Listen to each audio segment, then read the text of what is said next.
describe how I'm feeling, but it's just an urgency and these things popping up in my search fields that are giving me understanding to this construct. And so I came across this I guess you'd call it an article that describes the third, fourth, and fifth dimensions. And before 4 days ago, when I came across these CIA documents through Chris and Shirigio, I would have never. I mean, I can't say I would never because I don't know, but I wouldn't have looked at it in the same eyes that I have right now. And it's just given me more direction and more understanding to the construct of this reality.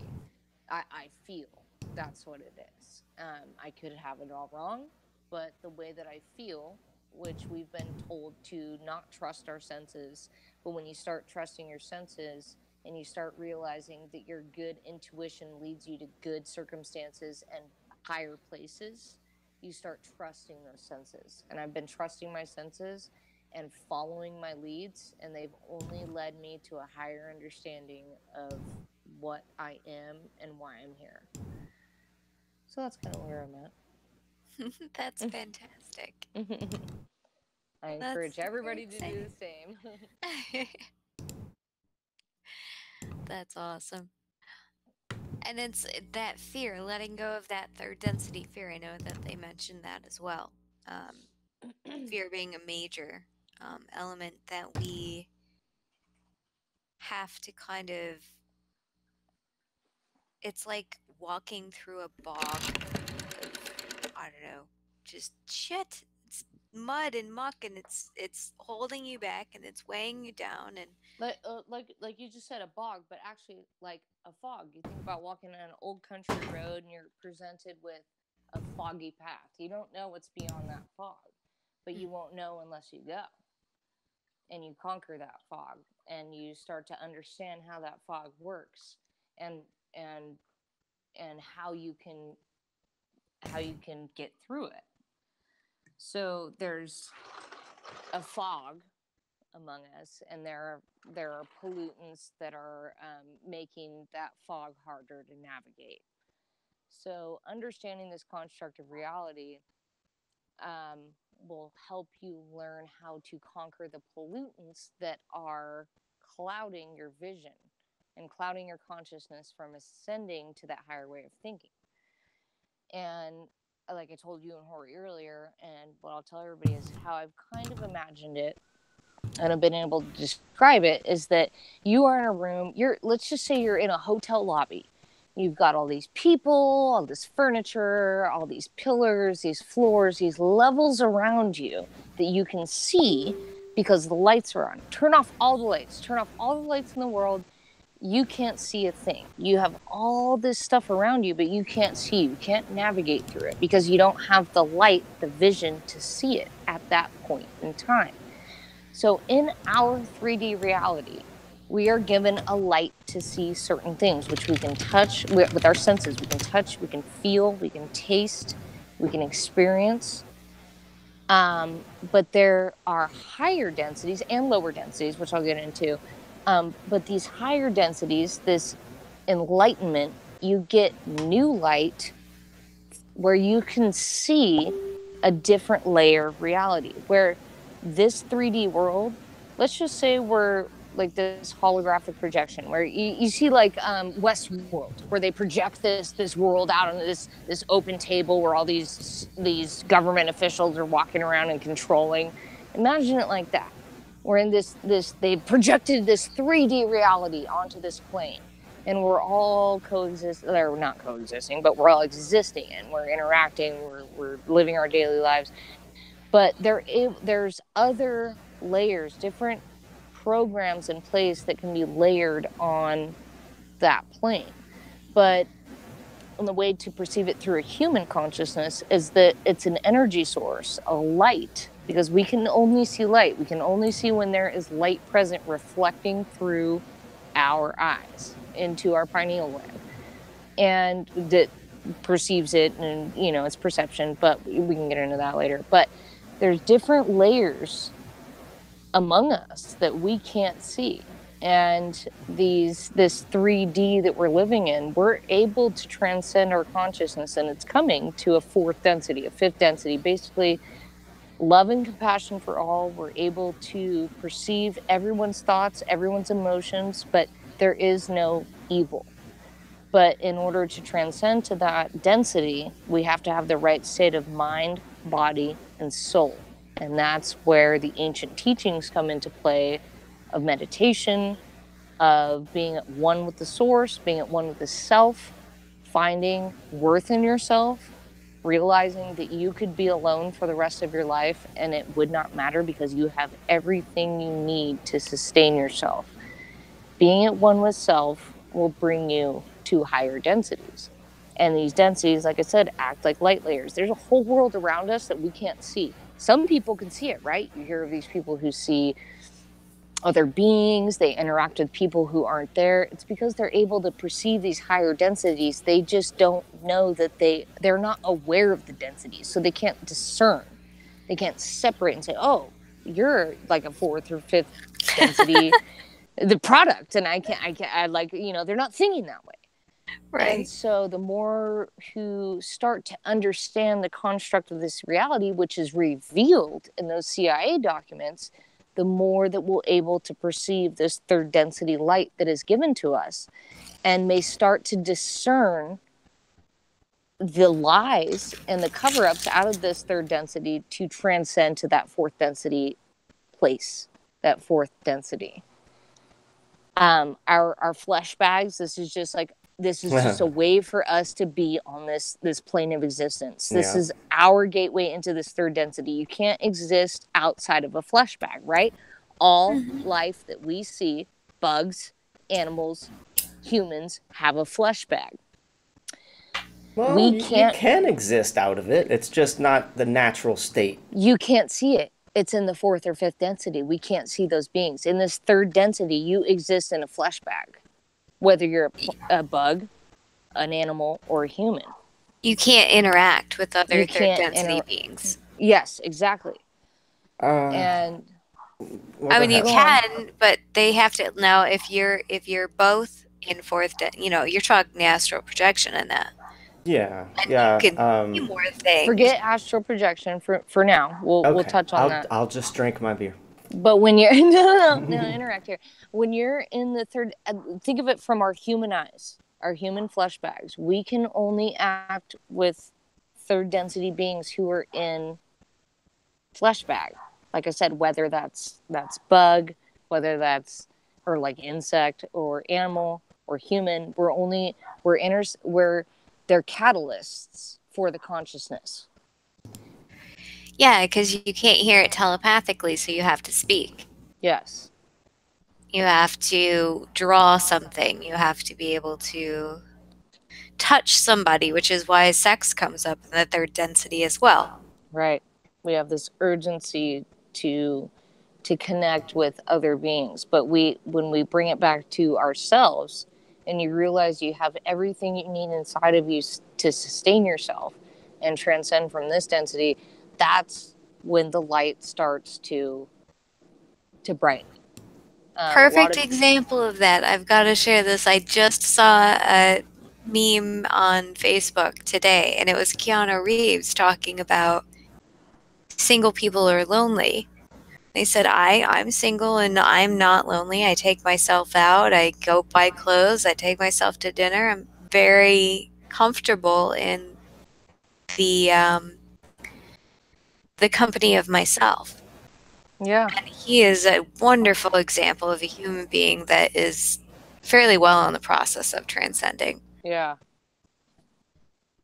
You can't do the Matrix and not be affected. Yeah. But I think he was kind of cool before too, so. Yeah. But that's where it all comes down to is getting back to, you think of this, you think, what is a higher place? What is a better place than this? A place that has no evil, a place that has no hurt, nothing of any evil or construct that we can imagine, a place of all good. And that is the heaven. We can transcend to the fourth density, which is that type of heaven. This is a learning place. This is a learning realm. And we're exposed to what we're exposed to until we're ready to transcend. And so if we can practice love, compassion, forgiveness, and gratitude for all, starting, you hear this, right? Follow the white rabbit. Here I've broken it down. And this isn't just to target vegans, but I'm going to tell you right now, a key to understanding this third density is you do not consume 3D beings. You don't consume the flesh. The 2D, you think of lower dimensions, people think of evil. No. Think of 2D as the plants and the life without consciousness. They are 2D beings. They don't have a consciousness. 3D begins consciousness. So 2D beings have a life force that feed 3D beings, plants, eat animals, natural thing. Yes.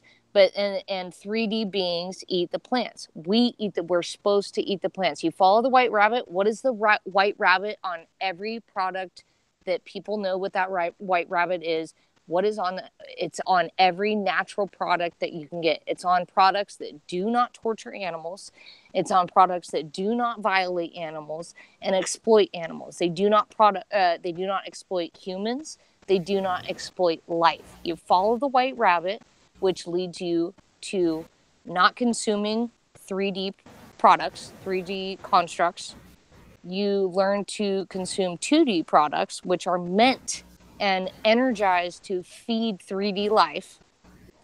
You start consuming those products and you can start to transcend your consciousness. You cannot consume 3D life and expect to transcend to the next dimension.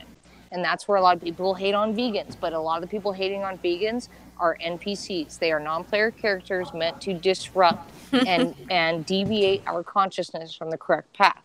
You stop consuming 3D entities and your consciousness will transcend. Ever since I stopped consuming 3D entities, my consciousness is only elevated. And you stop using products that exploit 3D entities. You start to feel empathy for those beings. You become one with those beings. You become back one with the infinite absolute energy source. Yeah, I want to share something on that. And I think that you're definitely, you got to be hitting on something. At least we must go through some sort of process when we start deciding to go on the vegetarian or even vegan diet and get away from eating third density beings, like you said, it must be a process, and it must take some time. Because I have been a vegetarian for, I don't know, like 3 years. And due to circumstance and my living situation, I went from eating all organic, GMO-free, preservative-free, vegetarian foods, highest top dollar fruits, and, all to being thrust into a situation for a whole month where I didn't have the money to even buy that. I didn't have the way to buy that. All I had in the house was frickin' meat and shrimp and meatballs and pork chops, and like it was like too many temptations, too much stress. All this hit me, and I could have like really went out of my way at that point to be still a vegetarian, but I was just like kind of like screw my life right now, and I took a lot of steps back. For the first time, I went right back to smoking a pack of cigarettes a day. And I hadn't smoked in like 4 years or something like that. I mean, I stopped smoking 4 years ago and I started vaping, but I had stopped vaping and eating meat kind of around the same time several years ago. And then I went straight back to smoking a cigarette a day. I went and I ate every kind of meat I could possibly eat during this past month. But the thing is, it was like once I decided, you know what, those damn pork chops smelled really good, screw it, I'm going to take a pork chop. I ate a pork chop. I immediately felt, can you guess, Meeshka? What would you feel if you ate a piece of meat right now? What do you think of the emotion in yourself? Like shit. Like I killed something that had a life. Guilt. Shame. Yeah, and it overwhelmed me. And I could have... I could have like gone with that feeling and cold turkeyed meat again, but I was still in my situation. And I felt like one thing somebody put into perspective, I don't mean to cut you off, but here's one thing that I already practiced that I didn't even think of and that I already love. Here's one thing. Beans. I love beans. I love beans, man. When I wake up in the morning, I'm like, I want some beans. I have beans. Beans are higher in protein. They are a much cleaner source. They are a pure protein, and they are cheaper, far cheaper than any meat you can get. Anytime you're craving meat, get beans. Oh, I ain't playing turtle with you. But no, that's you asked when I was telling you about Taco Bell. You know what I got from Taco Bell? A 5-layer bean burrito. Cut out the meat, add extra beans, and I could survive. There you go. I could survive off that and French fries all day. Like that was my diet. Beans, French fries, cheese, hash browns. Hash browns are so good. There's so many good. There's 270,000 fucking plants that we can eat. And we're stuck on 3 main protein sources: beef, chicken, and fish. Beef, poultry, and fish.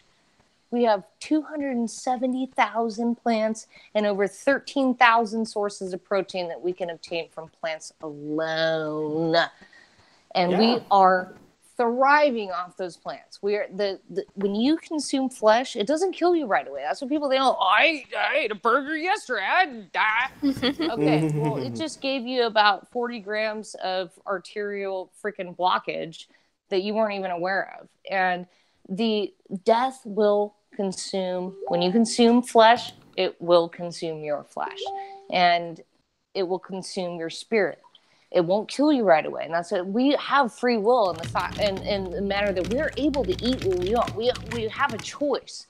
But when you start looking at what consuming flesh does to the mind, body, and spirit, and how all the poisons they are infiltrating us with throughout this earth are getting directly into those animal products that we're consuming and the plants, you have to be resourceful in where you source your products from.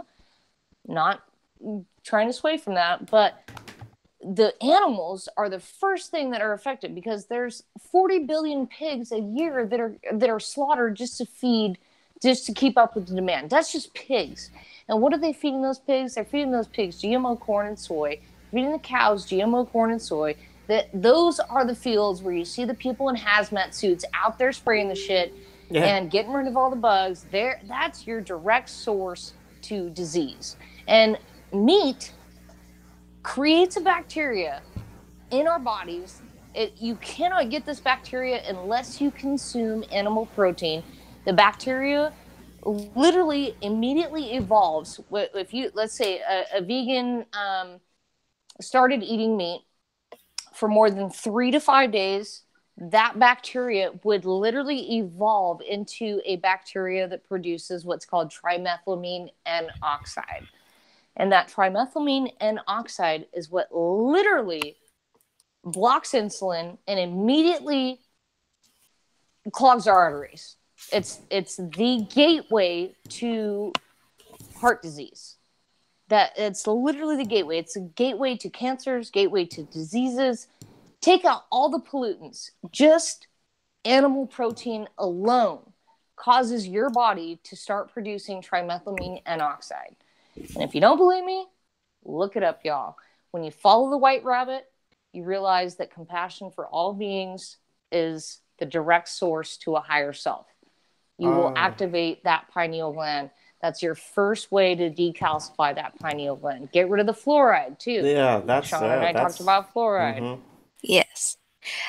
Are you seeing this, Horry, or the issue with the picture? What? It's... When I clicked on this right here and it went... That? That, and then, like, on my end, when you talk, it doesn't show you. You're like cut off. It's because on my stream, I'm streaming the Google Hangout with me in the bottom corner. So you're seeing what I'm streaming to my people.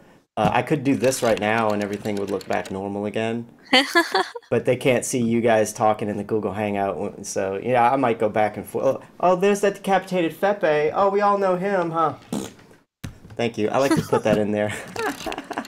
But But yeah, I want to ask you, Mishka, the plants feed the third density beings, right? Well, what about Venus flytraps? They're an anomaly there. What's going on there? Oh, we don't eat Venus flytraps. Okay. We eat Let's just other get that animals. straight right away. There's nothing nutritional about a Venus flytrap. They're a Do way we to eat regulate. any animals that eat other animals, like regularly? Okay, well, yeah, we do, but we're not supposed to. Like, what would be other? Okay, so fish eat plankton and Other fish. worms and other fish. So fish would be bad. Fish are bad.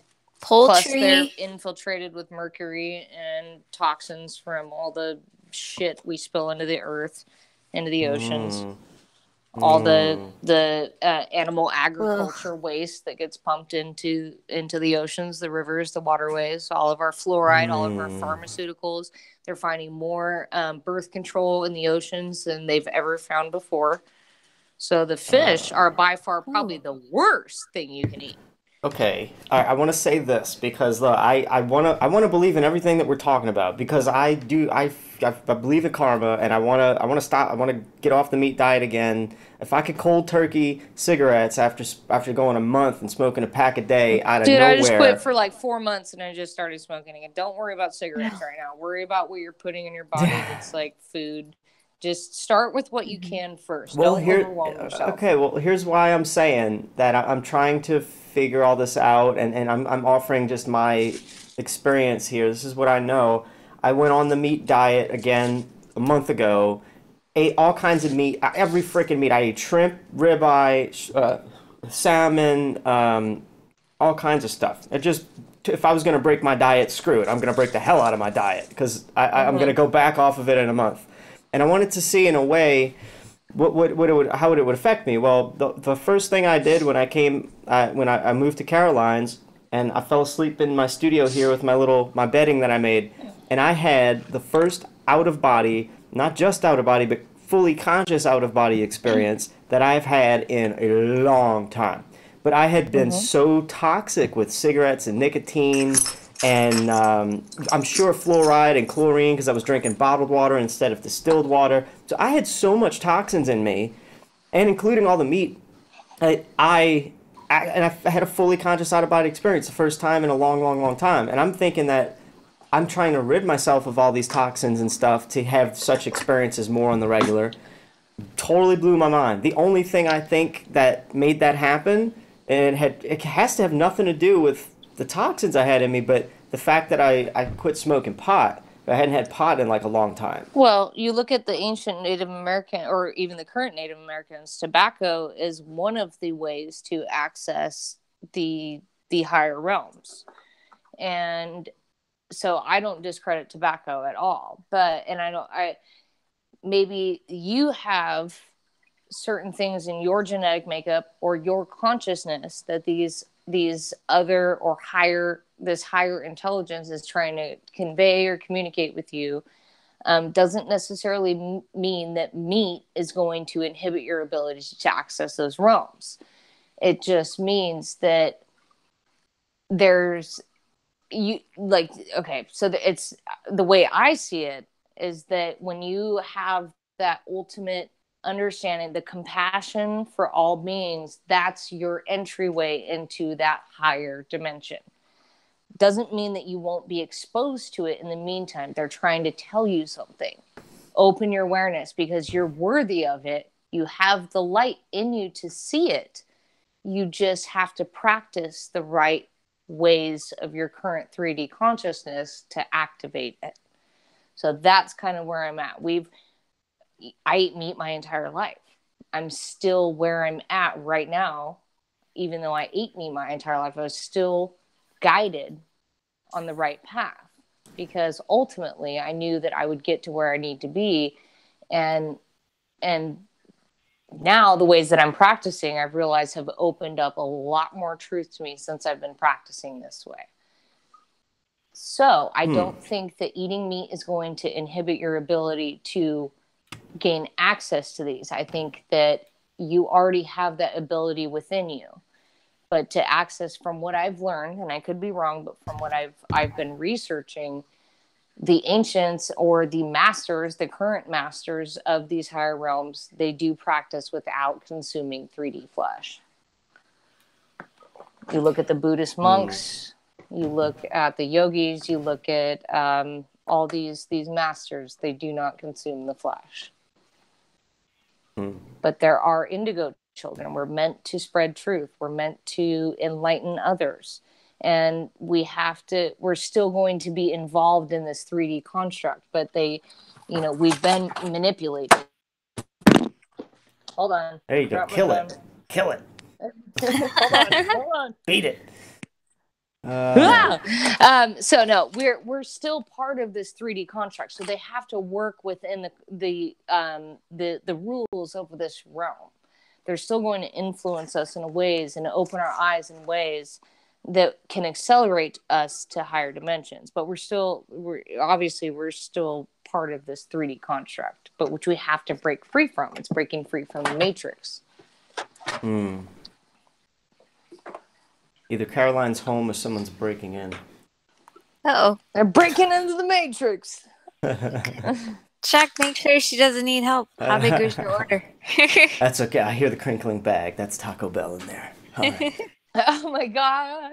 That's good enough for me. Well, and they're comfortable enough to use the kitchen sink. Good. Kitchen sink? I don't get it. I'm fiddling with things noises, on my end here. I'm hearing noises in the other room. It's like, if they just broke in, they're comfortable enough to use the kitchen sink. Oh, I get it. Yeah. I little slow on the uptake. I apologize. There you go. Just take another hit. Take a hit from me. Right? I totally will. After I finish getting this picture set up. I worked in the meat industry. I mean, I worked for Sanderson Farms as a chicken farmer, believe it or not. And it was a job that was absolutely disgusting, but it thrust me right into the poultry farming business.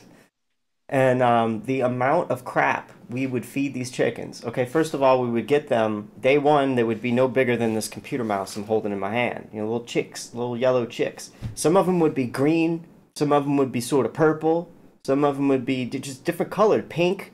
I mean, the hell?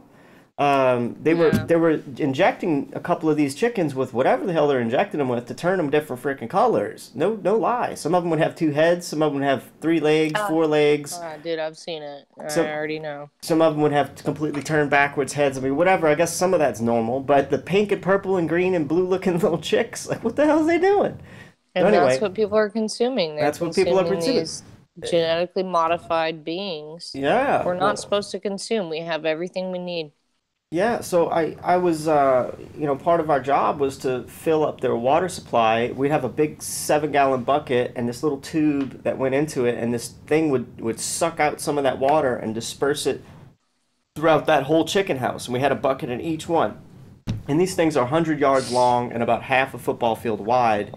And it would suck, what it was in there was a shit ton of vitamins and steroids. So the chickens would go from this big in day 1 to, I think, day 35, they would be full grown. Day 35, they're like 4 or 5 pounds. 4 or 5, 7-pound chickens. Yeah, 4 or 5 pounds at least, but disgusting. Up to 7-pound chickens. And they can't even fucking walk, dude. They can't even fucking walk. Yeah. No. They can't even walk. And it's disgusting. The whole business was crazy because the ones that weren't able to grow that tall, like, our job was to kill the runts. So not only did we have to walk up and down the chicken houses and fill up the buckets with these dead chickens, but we'd have to kill off the ones that were just too small. It was a really harsh business, and I got out of it in just like a year or so. Like, I was like, dude, I'm like, this is a multi-million-dollar farm family business. I would have been set for life instead of paycheck to paycheck broke ass Horry right now, but I couldn't do it. I had a soul that got it. Like, this is not for me, and it pissed my dad off, but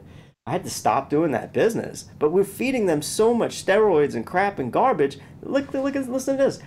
Me and a couple of friends of mine, when we were deciding to go camping one night, so we were like, yeah, let's go camp out at a little pond where we fish. We'll throw up some tents. Let's go grab a chicken or 2 from the chicken houses. Let's, pluck them and try to roast them over the fire. And we thought we had a meal, right?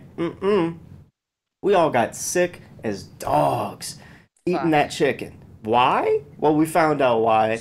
The chickens, when they go to the slaughtering house after those 35, 40 days or whatever, they have to get plucked and then bleached at the chicken plant to rid them the freaking meat of the chickens from all the crap they've been eating. That's how bad it is. Bleached. That's how bad it is. Yeah. I mean, we all was like throwing up for like 2 days straight and diarrhea. It was like disgusting, terrible sickness. We all thought we were going to die, and then we found out what happened. You can't do that kind of stuff with these chickens. And see, that's the thing. Even like my parents, 20 acres, they raise the hay to feed their animals, and they do slaughter some of those animals to consume. And so you take away all those pollutants that you're speaking of, you take away all that, it still breaks down to what that flesh does to our cells on a cellular level and the destruction it does to our flesh bags. And you add all those pollutants in and it kills us faster. And that's what the masses are consuming. These factory farms are what distribute the flesh that 98% of the world consumes. You don't get places like my parents' farms. You don't get, I mean, you can, but everybody's like, I eat organic, I eat that. No, you're not going out to these individual farms who are raising the grass. It still doesn't matter. It's what the flesh does to the body on a cellular level. You can't escape that. That's where it breaks down. Is it doesn't matter how clean you think that meat is, that meat destroys the human body. Would you say that you need to alkalize your body to rid yourself of that? Absolutely. Yes. Cancer disease, it's going to have a very limited chance of surviving in an alkaline environment. You destroy the pH or you balance the pH, then you rid the disease and the cancer. And you can't be too alkaline, right? That's not healthy for you No, to be too alkaline. Well, I mean, I've heard that recently, and I was surprised. But I want to bounce that off. I don't think so. I think it's more you look at the vibration or the frequencies in the foods because you can measure those, and things at a lower pH also vibrate at a lower frequency. So I think that there's a balance involved in consuming the products because here's where it comes into play is a lot of people won't consume fruits because they're acidic and they have a very low pH. But fruits are vital for eradicating the free radicals that come from these pollutants. So it's not necessarily pH has a lot to do with it, but you have to look at the frequency at which these plants, it's only plants. I mean, meats and that thing, they're very they don't vibrate at a frequency that you want to consume. But there are various, even though you have to look at vibration and the pH. Plants are acidic or fruits are more acidic, but they're not going to disrupt the energy frequencies that maintain your consciousness. I will offer up a recipe for those of you who would like to know how to alkalize your body. One of the things that I was doing for a while was I would get my distilled water from my distiller. I'd run it through my coffee maker to heat it up, basically. And that's so I get a tall glass of hot water, as hot as I could take it. And then I would take a lemon, cut it in half, squeeze half a lemon or half a shot of lemon juice, basically, into that hot glass of water. And then half a shot of apple cider vinegar. I think it was Bragg's. Yes. With Mother. With the Mother, make sure you get right. It with Mother. With the Mother, right. Bragg's is a good brand. Bragg's is great.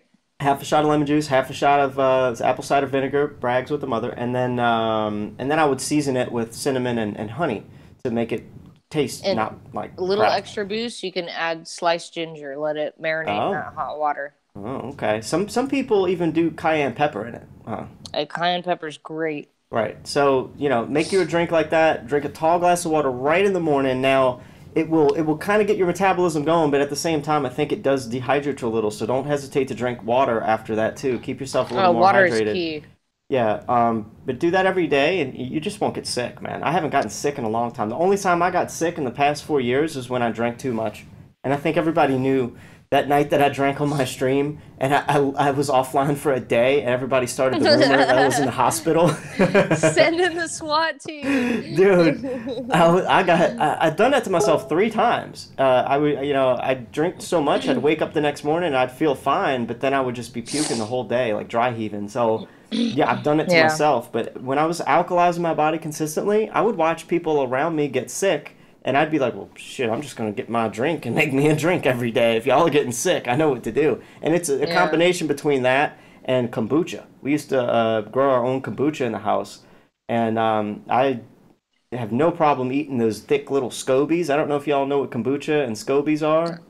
Yep. Yeah, well, I mean, you could take those thick, they were like pancake boogers. And you can eat them, and they're filled with great vitamins like vitamin B12 and B6. I think it's B6 too, but pancake boogers. It's like pancake just in time boogers for Halloween, dude. I mean, they look disgusting, but if you already like the taste of kombucha and you get used to the taste of these scobies, it's almost like they energize the hell out of you. Every time I would eat a SCOBY, it's like I took a Red Bull or something. I was like zen. But yeah, this stuff's really healthy. Between alkalizing your body with that drink mix and some kombucha, I mean, you're never gonna get sick. It's actually kind of mind blowing how we can really fight off all the common cold and everything just by alkalizing.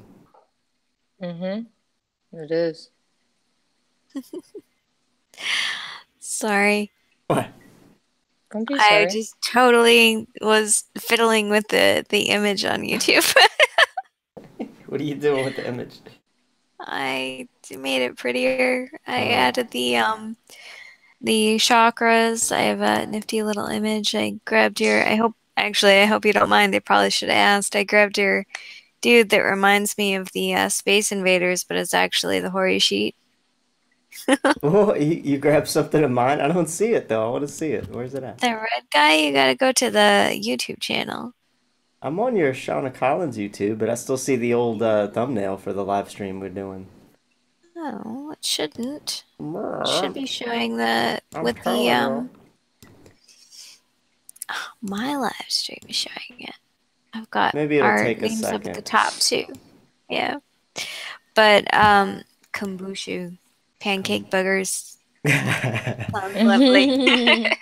I want to tell everybody hi that showed up in my stream real quick because I did totally forget. Mitty HC is in the stream. He says, Horry's back in business. Let's get to flat smacking. Hey, back in business. I think I'm going to do some flat smacking tonight. Bob from Glowbusters is in the house. Hiya, D. Oh, Hiya, Bob. Hey, Bob. Bob's my favorite. I'm going to be Yes. staying with Bob and Cammie. They've graciously opened up their home to my friend Darla and I. We're going to be volunteering at the conference. Thank you, Bob.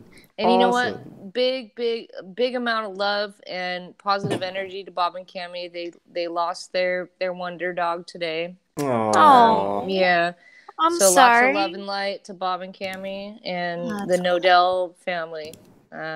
So sorry to hear that, dude. That's my fur baby died 2 years ago, and it was took a slice out of this consciousness with it. My condolences to you guys over there, Bob and Cammie. Yeah. And guys. Yeah, I got Larry Siebens in the house, and Jay Bird's in there. How Larry! you guys? He's in there. What's up? See, I've come back from the future. Larry's my future ex-husband. Yeah, right? Just Scuba Dracula's in there. Hey, guys. Just want to say thanks to everybody, all 11 of you showing up in the Flat Smackers live stream. Very cool. Cool. I don't know if you can see how many people are watching us on yours, Shauna. How many? You got a couple people in there. No, I'm just doing this for the archive, I think. But you know what? The universal law of one. If you spread this to one, it spreads to all. Share the link, guys. It has the chance. That's what that means. That means that if anybody likes this, you better copy and paste your link and share it to YouTube or Facebook. Do it up. Pick a good group, whatever you got to share it to. Help us get the word out. You know, a lot of people they don't really know. For a lot of people listening, they're just being exposed to stuff like this, and you never know who's going to take something from it and change their lives. So planting seeds, man. Exactly. I mean, 5 days ago, my thinking was completely different. Oh, really? So you're really new to this way of thinking, huh? Okay, that CIA document like just completely warped me into a different way of Oh thinking. man. All right. So what I'm gonna do, I've made up my mind, Mishka. I'm gonna take that document, and I guess Christian Chirigio did it, I think, on his own stream. Yes, But that's where I learned about it. Is I woke up I in the morning and they had posted a live video breaking that document. I was like, CIA document exposing consciousness. Like, what the fuck? So I went and pulled up the document. I'm like, oh my god. I'm gonna take and read it because I haven't read the whole thing. I just kind of skimmed over the first couple paragraphs. And I was Nah, like, you yeah, can't I skim. totally want to get this. Well, here's what I'm gonna do. I'm gonna live stream it, me reading it for the Okay, pretty it's much gonna take first about time. 5 hours. Well, then I may have to break it up, or I might be pretty drunk by the end of that document. But Exactly. I'm gonna offer up my take on it as I read it, and I'll probably limit it to like 2 hours or something, and pick it back up. But yeah, I want to read it because that was nice, right in my ear. Sorry. No apologies. No holds back. I don't care. That was funny as hell. But I think I'm gonna do it because you know what? People are like me. They know it's interesting, but we don't have the time or we don't feel like reading it. And so I'll read it for everybody live. I'll read it word for I word got and you. Sorry, stop. hold on. I'll read it word for word and discuss it and add to it what I think, yada yada. And I think that's how I will not only take it in, but also plant the seeds and share it with everybody who doesn't actually really want to read it. So Yeah. that's what I'm gonna do, and that way I'm caught up with what you what you woke up to. Because I mean, yeah, when did they go into astral projection or remote viewing in that? Yes. Yeah, Yeah. Out of body experience. yeah, yeah. That's specifically described in there. And what's interesting is they go through 37 points of how the construct of our reality and consciousness works, and how we're able to not manipulate in a bad way, but manipulate that space time frequency, whether it's good or bad. So it goes through the constructs of everything and how we're able to access it and manipulate it. And one of the critical parts that this document leaves out, it goes to number 34. Halfway through number 34, it's cut out and it skips to number 37. I requested to the CIA under the Freedom of Information Act. I would be very surprised and highly satisfied if I actually get anything from this. I doubt that I will, but I requested those pages because as you get through the construct of everything, you get to number 34, you have a very like realistic understanding. If you're not fucking, if your third eye ain't ripped open by that point, I don't know what to tell you. But I'll tell you what, you get to number 34, you're like, I need more. And then it cuts off halfway through 34 as it's starting to describe how the absolute infinite energy source or God or the creator, whatever you want to fucking call it, how that works. And it cuts off because they don't want us to know. So I was just like, I'm going to take the high road here and fucking request it and see what happens. So If you get an answer, let us know. I'm posting it. Yeah, I'm anticipating waiting about 6 months, like Jaren did for his ISS footage. But we'll see what happens. They're still jerking his chain, huh? But it's very important information that is taken out of that, and you can tell the sentence just ends, and you're like, oh my god, like I lost my shit.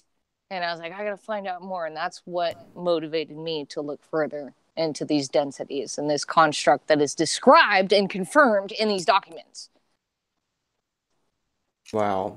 Well, I'm gonna take the time because I have a lot of time these days, especially while I'm waiting for stuff to hit my Fiverr account and more work to come through the pipeline. And you really piqued my interest when you said that it had remote viewing astral projection stuff, and seeing how much it changed your mind and how smart you already are and how much you already know. If this had that much of an impact on you, it really piqued my interest. So I'm gonna do that, and and I'm gonna offer up that to the community. Those of you who like what I do, I have enough information about astral projection firsthand to be interested in it, but I will have good things, I guess, or I hope I'll have good things to say as I read it to everybody on my stream. So I've made up my mind I'm going to do that, and it might be as early as tomorrow night. So be looking for that. Yeah, for sure. It's a great idea. Mm-hmm. We're going to be talking more about it on Friday as well. Just for my benefit, I haven't read too awful deep into it yet. But the idea, the fact that it's the Bob Monroe, it's the Monroe Institute. Robert Monroe, and, he did pass away. I know that you had mentioned that, Meeshka. You didn't know. Yeah, I wasn't quite sure. But the concept of just using both hemispheres of the brain and being fully activated. You know, I like the word activated because it does kind of bring to mind what we're trying to reach for with things like this. So very cool. Yeah, no, and it literally describes how we can manifest what we want into reality. And I'm literally, like I said earlier, I'm relating this to my current life. I'm manifesting me having discussions with certain people that I've wanted to. I've manifested relationships that I didn't even realize that I manifested. I'm like, how did I even get here? How did I even get to staying at Bob and Cammy's house for the conference? Right. It's because I focused my energy on meeting these good people and manifesting these relationships that I felt were valuable to my consciousness, my 3D reality. And I was able to be guided by these forces, this energy to manifest these relationships into the reality of my timeline. And so that's how I'm kind of relating it now. It's not even just like, no, I'm not going to manifest winning the lottery. It's not like that. It's manifesting things that are for the greater good of humanity and for the self. Things that will develop the self, develop the consciousness, bring you to a higher understanding of this realm. And these relationships we have with other people are very important. And that's why we need to turn to each other. We need to lean on each other and have these discussions with each other, because this really helps a lot of other people open up their eyes to these ideas that have never been thought about before. I never thought about this shit 5 days ago. Fuck. Yeah. Wow. That's really cool. You're so new to it. You got a good grasp on it. I talked to a friend of mine for years, and he was talking about 4D, fourth dimension, living in the fourth dimension reality. And he mentioned a lot about a way to get there was removing, forgiving himself for a lot of his own personal guilt. Yes. And that was like forgiveness was totally his ticket there. And I've watched it change his life. This way of thinking evolved this man spiritually and in his own mind. But in the same token, he wasn't able to see the Earth was flat. So yeah. You know what? It's going to take some people some time. I think that there's. Oh boy! Wait. You know, it's a hard concept to grab because of the indoctrination at hand. You know, I can't really. You know. You just got to plant those seeds, man. And you know what? Everyone's going to resonate with different seeds. Maybe not plant the flat Earth seed. Maybe plant the CIA document seed that opens their mind to the idea that, wow, there's other densities. Well, like, wait, it describes the cosmic egg in the CIA. What's the cosmic egg? Oh, it's a flat Earth plane in the center of a torus field. Who knows where it's at? But it's the idea that this realm is flat, and it's constructed and surrounded and oscillating within energy fields, a torus field. So different seeds can plant different ideas that will lead to the same understanding. Yeah, we can't just project that flat Earth on everybody. You got to plant these different avenues. Everybody's going to come to their own understanding. You know who I put him with to make sure that he had all the best opportunities to frickin' wake up? I put him in a live stream with David Weiss and I, and Anthony Riley, Sleeping Warrior. If that's not going to do it, the guy is screwed. You know what? There are people, they're not ready for the 4D, the 5D, and that's okay. Oh, and I've kind of let go. Uh-oh. I'm sorry. I might it's okay. bump my mic. No, you're right. The guy was literally scared. Every time he would start to like transcend into, like, he said his reality would start to break down. He'd start to see like literally the third dimension start breaking down. He saw white everywhere. Like he would reach a point where he approached this all loving, all forgiving, full nothing but love. It's that fourth energy. density. Yeah, the fourth density energy or source He's energy. trying to receive that light, but he's trying to, but he ran from it. He was fearful of it. He was and he would battle this over and over and over again. It's funny that you bring that up because you think of Plato's cave, or is that what it's called? Is it Plato's cave? It is. I'm pretty sure it's don't quote me on this. I'm pretty sure. I don't know Plato's cave. Allegory of the cave. So there's all this idea that there's all these people in this cave. They've been chained inside this cave, and they've only been able to see shadows from the fire that these other entities have lit. So one of them breaks free from the cave and walks out, and they're scared of the light, right? The light brings all this scariness. And so one of them breaks free from the chains and goes out into the light and is absorbing the sun, is loving this new light. They see all the beauty around them. And they go back and they try to explain this to the people in the cave who are chained to their understanding. And those people kill him because of his newfound beliefs and his understanding. And some people are going to be chained to this understanding. And all we can do is try to plant seeds. And if we can't plant those seeds, you just move on. Plant seeds and move on. Because if they're meant to understand, they will. And if they're not, they won't. But we can't tie our consciousness to those beings.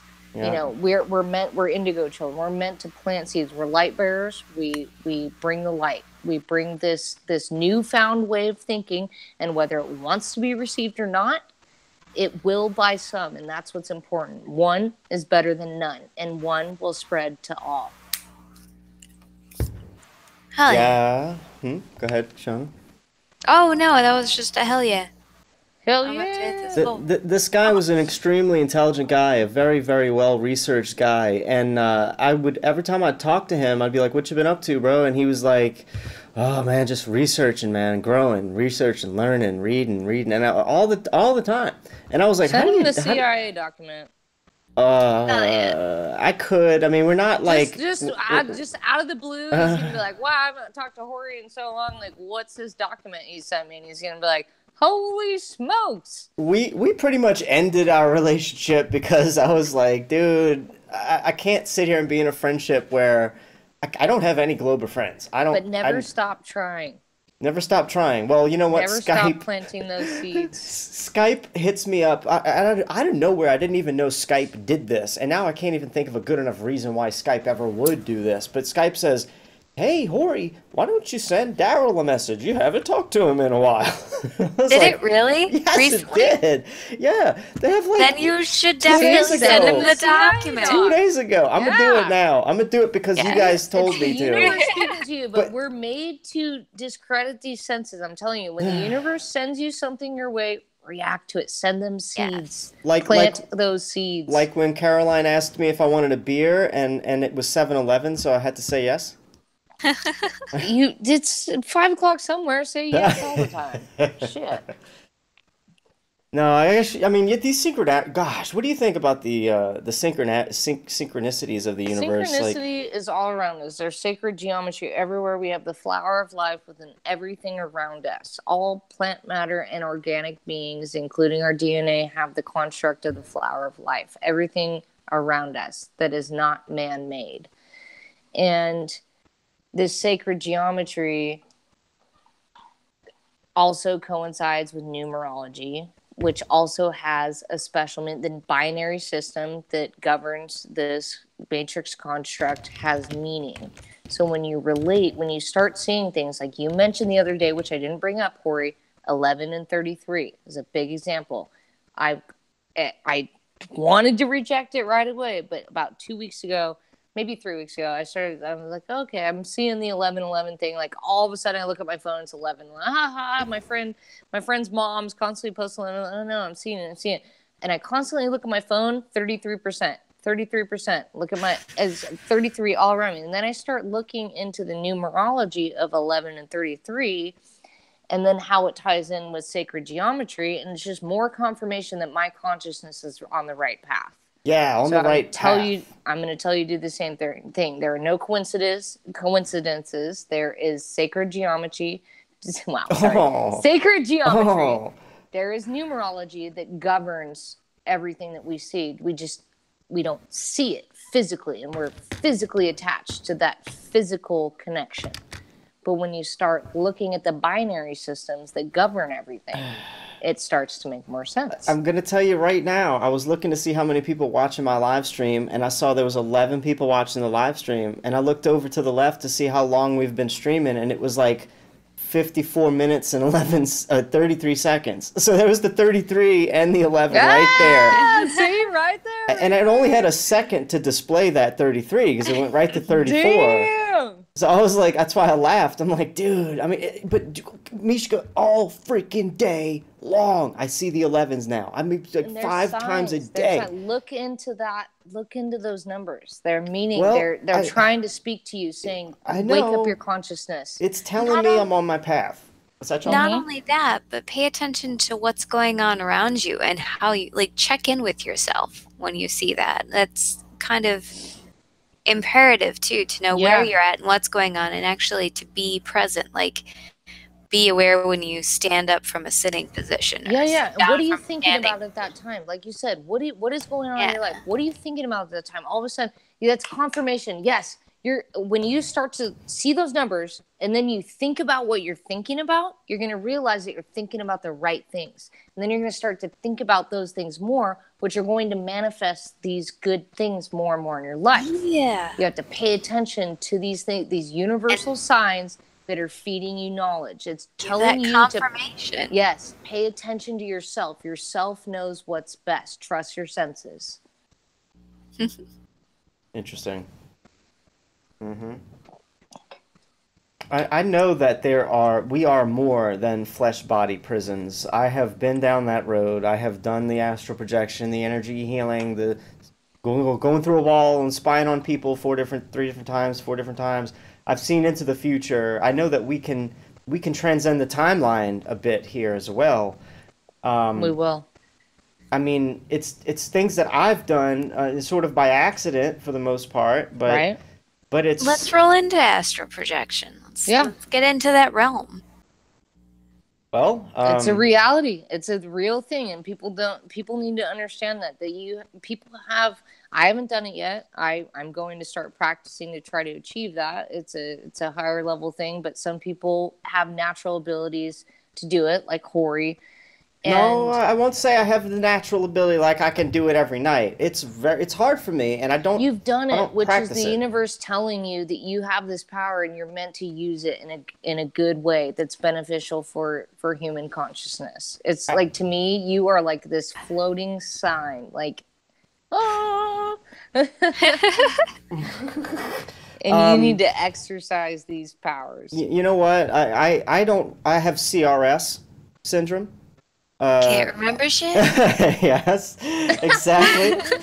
She gets it. But so I try to take in information, but a lot of, even if I'm really interested in it, most of the time if I'm super interested in it, it'll stick in there. But even some stuff I'm really interested in, it doesn't stick. It's not meant for me to hold in my noggin. But this astral projection stuff, dude.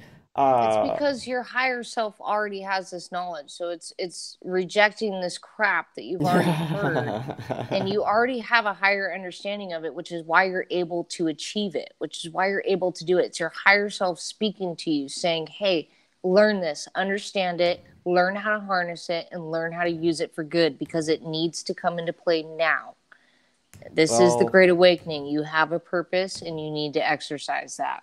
I was on the forums, and for anybody who wants to know how to learn this kind of stuff, astralpulse.com is an incredible forum to go to. And I don't know if it was Robert Monroe's site that he managed or if it was Robert Bruce's site. But anyway, these guys were thinking of similar things, but you go look to astralpulse.com, sign up for a free forum membership, and it's all free. The guy sells a book and stuff, but and you might want to read that too. But the thing is, these people are really, really, really helpful, And I was on there at one time. I was helping other people that would come and ask questions about, well, this is what I experienced. What should I do about this? And I would give advice. Try this, try that, try this, try that. And I have learned so many different things to help people get over their hurdles. So if you're ever going down the path, Meeshka, like, just hit me up and I'll tell you something to try. I'll tell you how to up your chances. I'll tell you that laying down in your bed is the worst way to try to do it, okay? Sitting up, if you can, is the best way to try to do it. It ups your chances by default by like 30-40%. But then you can cheat. If you're lazy, you could cheat, which it's okay to be lazy because it's fine, just as long as you have the experience. So I would say one of the easiest ways to do it would be to wake up at, like, if you go to sleep at 10 or 11 or midnight, we'll set an alarm clock for like 3 or 4 in the morning and wake up and go take a damn shower and then get out the shower, go back to bed or go back to your sitting chair and attempt to go out of body. And what's going to happen is, like, your body, you're not going to want to wake up and go take a freaking shower. If you're like me, you hate doing that. I was just about to say, like, I can't even get up after like 8 hours of sleep, and it's like I'm doing my makeup in my car on the way to work. Like, this is so far beyond me. Like, I know, but you got to push yourself to do some of these things. Because the only reason I would do it, because I was going to school, and I hated going to school without a bath the previous night. But sometimes I'd fall asleep, and I'd wake up at 2 in the morning and be like, oh man, I gotta take a bath, a shower. I know. So I'd do it, and I hate it. But those experiences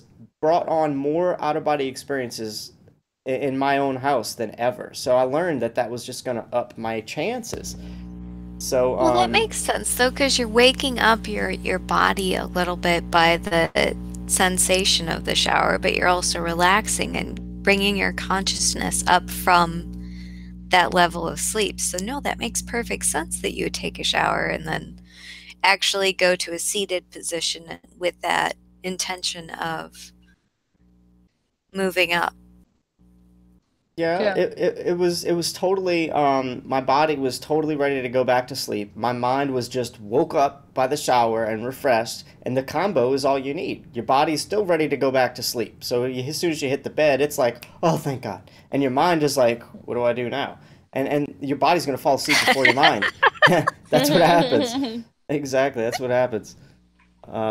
And then the reason I suggest sitting up is because it's just a little bit harder to go to sleep that way. If you have a lot of trouble falling asleep during your practice, then sit up instead. Mm-hmm.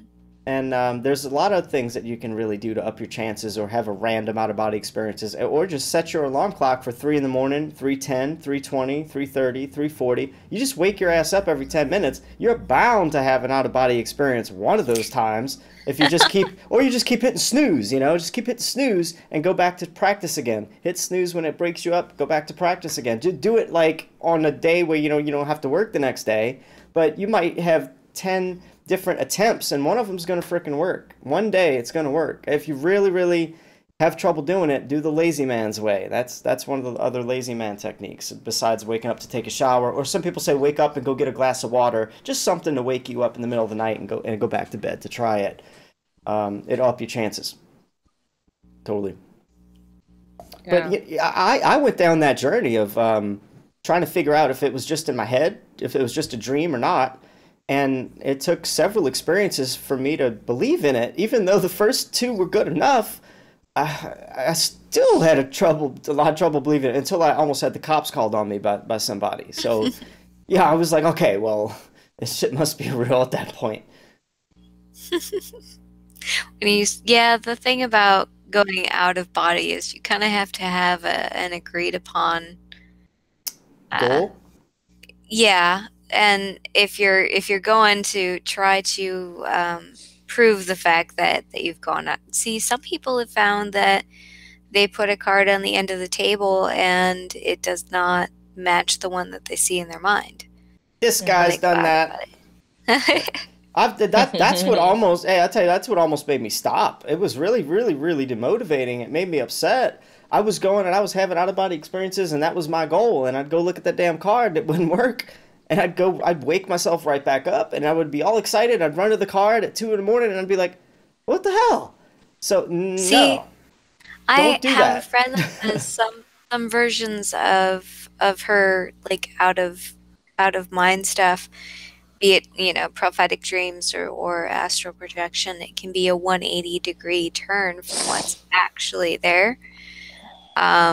Or, you know, there could be some effect of your subconscious actually changing the card.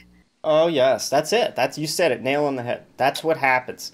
So that's why I suggest if you're going to do a test like that, and make it involve some other conscious being. Every experience where I've gone through a wall to see what someone else was doing, or where they were and what they were doing, those are the only experiences where it's worked. I've done the card experiment 4 or 5 times, and I almost gave up entirely on astral projection. I almost assumed that it's all bullcrap, just controlling your dreams, yada yada, until I accidentally, I had an experience where I learned several different techniques online. So I was trying several different ways to go out of body. And one of the things actually said, hey, just imagine your favorite video game from start to finish. So at some part of my favorite video game on Super Nintendo, it was called Secret of Mana. Your first character that you have falls off of the log into the river, and he goes to get the sword and the stone. And then he travels on, and he has to go through to another town, but you can't get there. So you got to hop in a cannon and be shot there. So while my character was being shot there, the game shows an animation of your character flipping over in the air. Well, I'm trying to just imagine this start to finish because I know the game like the back of my hand. And when the character's flipping in the air from the cannon, I started to feel like I was flipping over and over, head over heels. I felt dizzy, and it was like it was like a physical feeling that I was having. There's some echo, I think. I don't know who it is there, but I was actually feeling the vertigo, and I said, you know what? I'm going to, instead of continuing on with the visual, I'm going to actually just keep this vertigo going until it gets stronger and stronger and stronger. And that's what happened. I was like, boom. And then I flipped like I did a straight up sit up in my bed, and I was looking at my feet. And I looked around my room, and I looked at my body on the bed, and I was like, wow, I just did a tumble set out of my body. So I stood up, and I still was looking at my body, and I was like, what do I do now? And I was like, I don't believe that shit worked. Like, come on, let me see if I can do that again. So I woke up, and then here I was, boom, back laying on the bed, remembered all of that, and I was like, all right. And so I immediately just went back to the flipping character and tried to recreate the vertigo. And all that is doing is creating astral pressure on your body. And I made a video, Astral Tips and Tricks number 3 on my channel, I think, talks about astral pressure. Well, the flipping that I was seeing and attempting to feel was just me pushing my energy body out of my physical frame. And once it got to such a momentum, whoop, I sat right up again, out of body. And so that time I was like, you know what? So I'm like, now what do I want to do? I was fully conscious of what happened both times. I said, I want to walk through a wall. That was my, like, I just wanted to experience going through a physical object.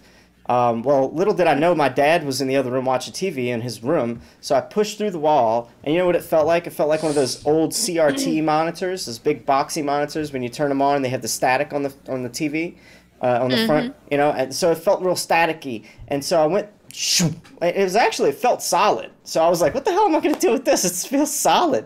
So I just backed up and ran into it, flat, smacked them, you know, bam. And that's what my whole body felt like, was that I just went through a wall of static. And then here I am looking at my dad. But the weird thing about it was he had a big king-size bed, and he had one of those ceiling-mounted TVs, and he could easily be at the foot of his bed watching the TV. No problem. But for some reason he could be at the head of his bed where his pillows were, watching the TV at the corner of his room, no problem. But what he was doing was he was sitting at the foot of his bed with his feet dangling over and looking straight up with his neck cranked up watching the TV. And I thought that was so, I was like, weird. Like, why is he doing that? But and it was at that moment where I said, you know what? Maybe my subconscious mind is now creating the experience, like you were just saying, Seana, with the card thing. And when that happens, if you're aware enough to realize that maybe you're not seeing reality anymore, you can easily slip into just a normal dream and forget the whole experience. So I knew to wake up from that so I would remember it all and take it all in and actually record it and download it. And I think it might be Robert Monroe that talks about the downloading thing. Was that him, Meeshka? Do you remember him talking about? downloading? I can't confirm or deny. Like, I know what you're speaking of, and I have a hard time. I cannot separate I've been working endlessly, and I've realized I've always spoken about my very realistic dreams, and ever since coming to learn about his research into REM sleep and what dreams actually emulate for consciousness. Now I'm just over the last few days, I'm working to try to take control of that construct. So I know he talks about it because he does a lot of research into REM sleep, but I don't remember specifically what was said about that specifically. Yeah, see, if you ever go back over it or look into his work, he might mention it's either him or you're talking about Robert Monroe, right? Yeah, the Monroe Institute website is down right now. Oh, wow. Oh, because it's being so flooded with consciousness. so this shit is profound. Robert Monroe is one guy. Robert Bruce is another guy. But one of them talks about downloading the stuff before you slip off into Alice in Wonderland in your out-of-body experience. Like, I thought that my dad sitting at the foot of his bed was not what was really there. So I was like, okay, I got to wake up because I don't want to forget what the wall thing felt like. So I took all of what I saw in and woke up. And I asked my dad the next day, and he freaked the hell out. He was like, how did you do that? I had my door closed, and you didn't come in. How did you know I was doing that? I was at the foot of my bed. I was looking at the TV. Wow. And he was freaked out, and I was freaked out. And then he goes, well, I actually had my pillows behind my back to help me sit up because I was so close to the edge. And I was like, whoa, I didn't tell you about that, but I remembered the pillows now. Once he said that, I remembered his pillows were propping his back up, and that was further confirmation for me that the experience was real. So I suggested, don't do the freaking card experiment. Don't even try that crap. Don't. Just go visit a friend of yours. It doesn't even have to be a best friend. It could just... You don't want to freak them out, though. You don't want the cops called on you. No, you ask permission first. Be like, hey, is it cool if I do this little experiment at this time or whatever? I didn't interrupt anything. And I didn't ask poor Jennifer, the girl that I was her manager. I didn't ask her for permission, but I saw her in her gray spandex stretchy pants with a pink shiny blanket wrapped up in a fetal position sleeping. And I told her about it the next day, and she was like, calling my wife and my girlfriend at the time, she's like, if your husband ever peeks in my windows at night, I'm calling the cops. I must have hit the nail on the head. And yeah, she did confirm it, nail on the head, everything. So involve another consciousness, and I think it matters. That's all I know is that matters. I just looked at the clock and it's 7:33. Same here. Where do you live, Meeshka? I'm in Sacramento, California. Oh, we're only a few hours away. Ooh. Cool. I'm in Arizona now. Yeah, that's right. Yeah. You're gonna see me. We're in the same time zones. Yeah. Time zone. You know what? You're gonna have to. the same timeline. We're gonna have to. We're gonna have to meet up with. Who is it? Is it Flat Earth Dude and Dan the Waterman that do the California Hollywood Squares thing live stream? Right? I don't know. Isn't it them? We're gonna have to set up a meetup. We're gonna have to do a meetup. That's it. Yeah, I'm down for that. I could wait till after the conference, though. That's going to be a meetup enough. That's going to be so insane. I can't wait. Oh.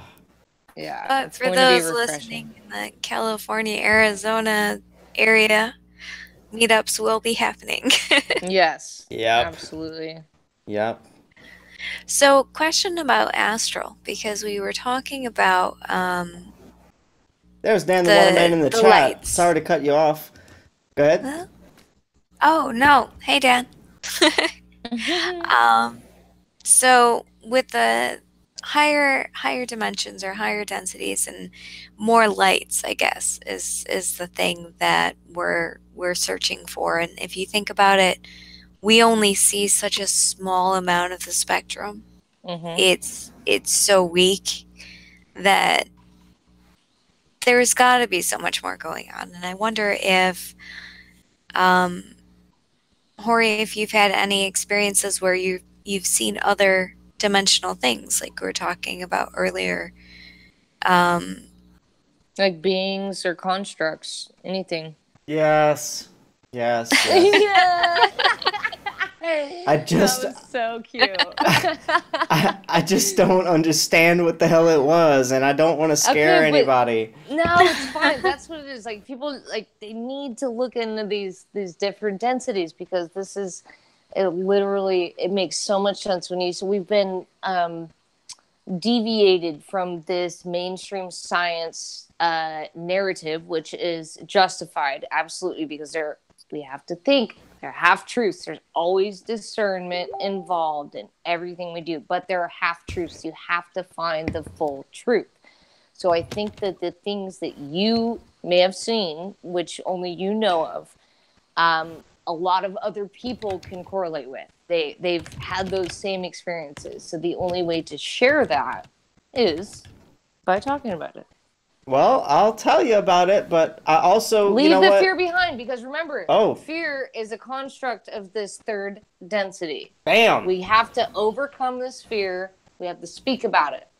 So go ahead. That goes along with also the end of what I was going to tell you when I tell you this little short story. Is the first out-of-body experience I ever had was the first and only time I ever had a fearful one.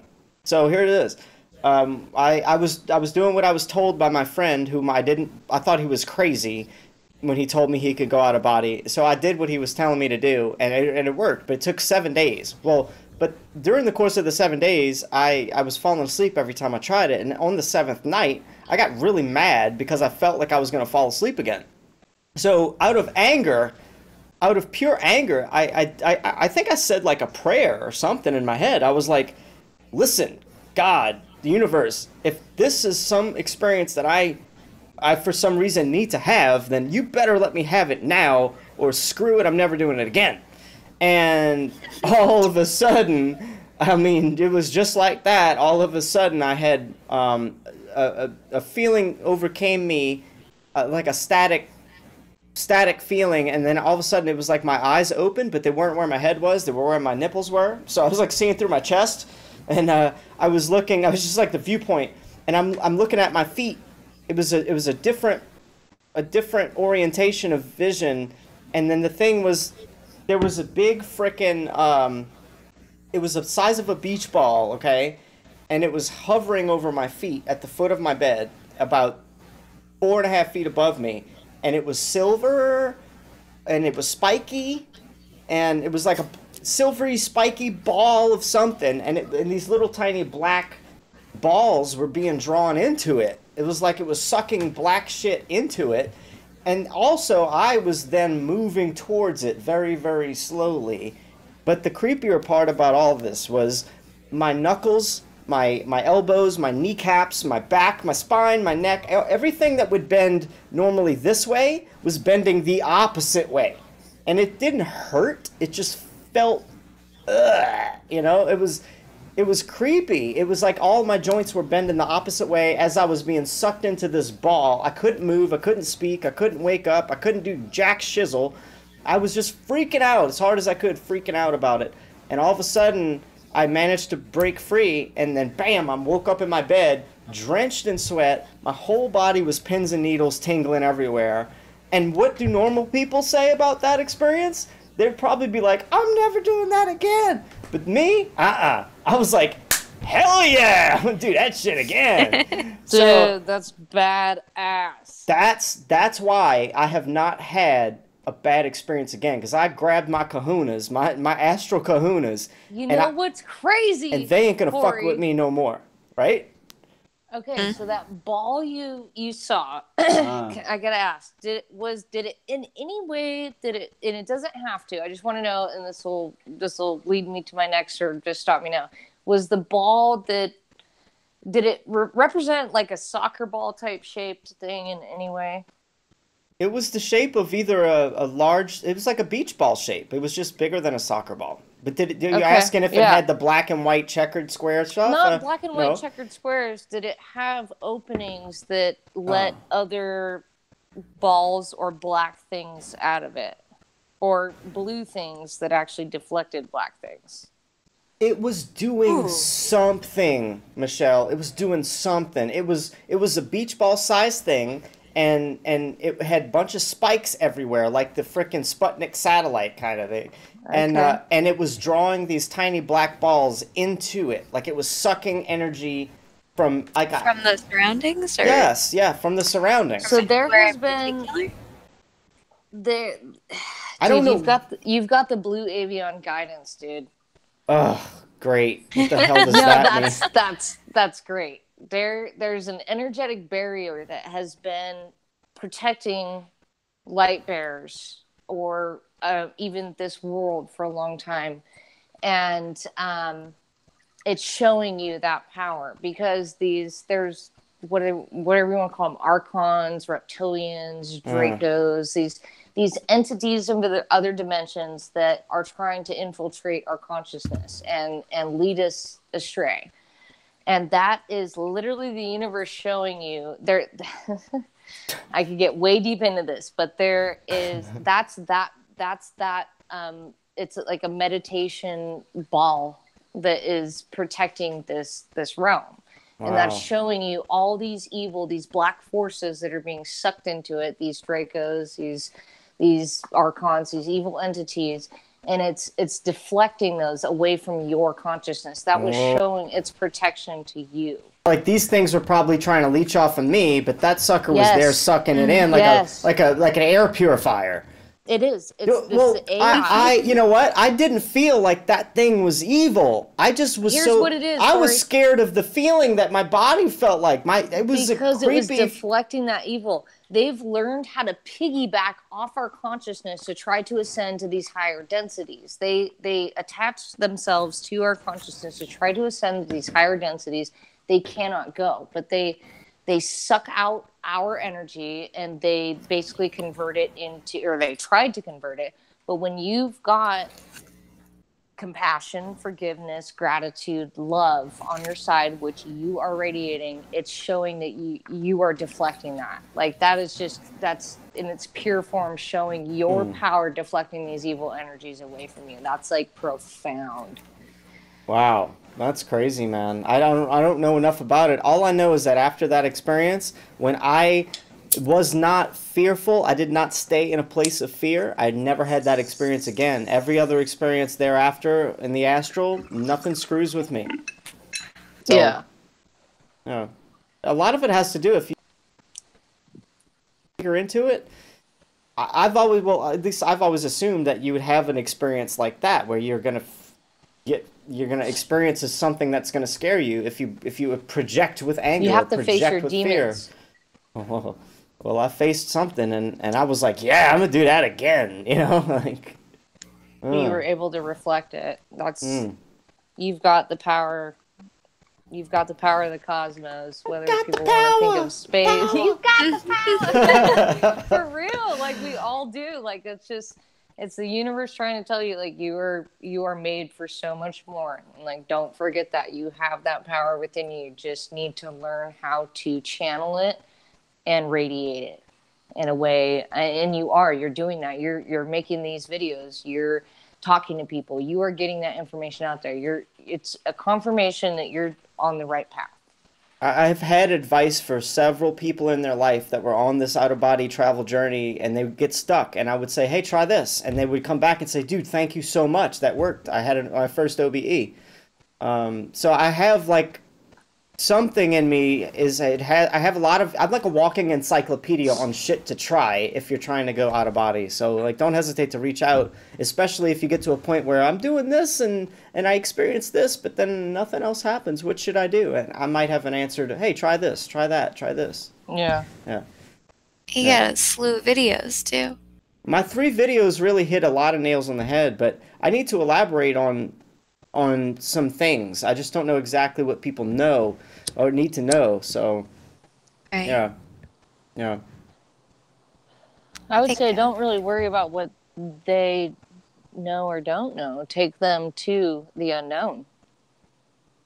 Well, I don't want to. Nice. I don't want to. Yeah, I like that. Take them to the unknown. I don't want to. I don't want to repeat information. So I don't want to like.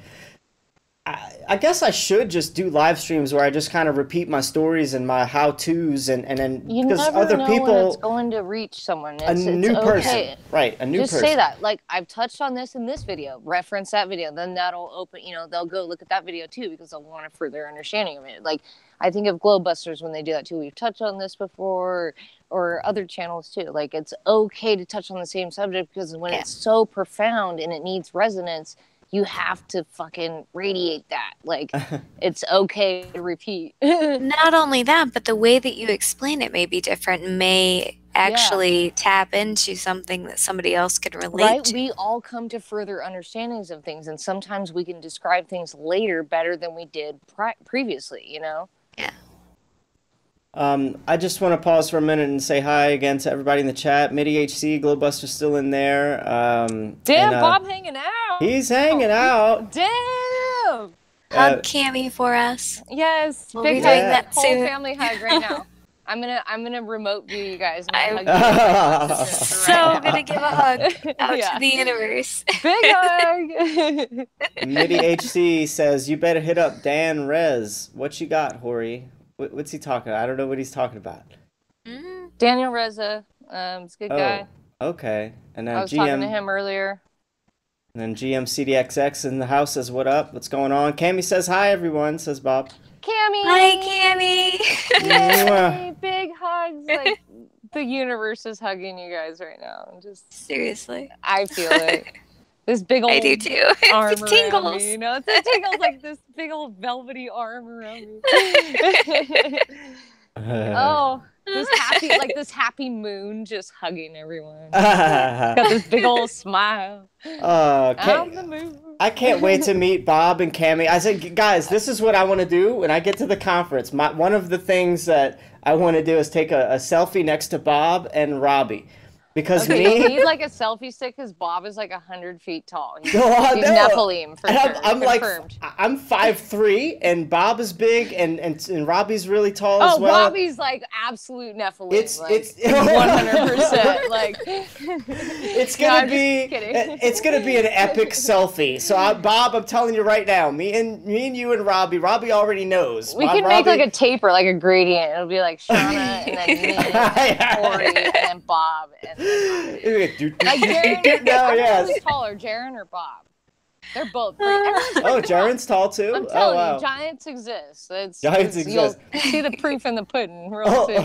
That's why I want to take the picture because I'm so short, and I know Bob and Robbie are so tall. It's just gonna be meme worthy as hell.